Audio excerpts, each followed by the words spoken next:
નમસ્કાર મિત્રો, હું મોહનભાઈ સિયાણી આપ સર્વનું હાર્દિક સ્વાગત કરું છું. આજે આપણે ભગવાન રામચંદ્ર અને રામાયણની વાત કરવાના છીએ. અયોધ્યાની અંદર ભવ્ય રામ મંદિરનું નિર્માણ થયું છે, આપ સર્વ જાણો છો. આમાંથી કેટલાય મિત્રોએ દર્શન કરી આવ્યા હશે અને કેટલાય મિત્રોને દર્શન કરવા બાબતનો સંકલ્પ હશે. દર્શન કરવા જઈએ એમની પહેલા એક વખત રામાયણ વાંચીને જો દર્શન કરવા જશું તો ખૂબ જ આનંદ આવશે. રામાયણ એટલા માટે નથી વાંચવાની કે ભગવાન રામચંદ્રના વાર્તાઓ આપણને યાદ રહી જાય. રામાયણ એટલા માટે વાંચવાની છે કે ભગવાન શ્રી રામ ગમે તેવી પરિસ્થિતિની અંદર તેને ધર્મને ક્યારેય છોડ્યો નથી. લક્ષ્મણ આપણને એ શીખવે છે કે સંબંધનું સમર્પણ શું હોવું જોઈએ.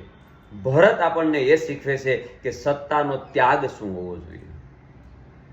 હનુમાનજી આપણને એવું શીખવે છે કે ગમે તેવી શક્તિ હોય પણ અહંકાર ના આવવો જોઈએ. અને રાવણ આપણને એવું શીખવે છે કે ગમે તેવો જ્ઞાની હોય પણ અહંકાર એ માણસને મોતના મોઢામાં ધકેલી દે છે. જો આ ભાવથી આપણે રામાયણ વાંચીશું તો આખી જ રામાયણની અંદર મારું ખુદનું પાત્ર મને કોઈક જગ્યાએ મળી જશે. અને એટલા માટે રામાયણ વાંચવી જોઈએ. જય શ્રી રામ.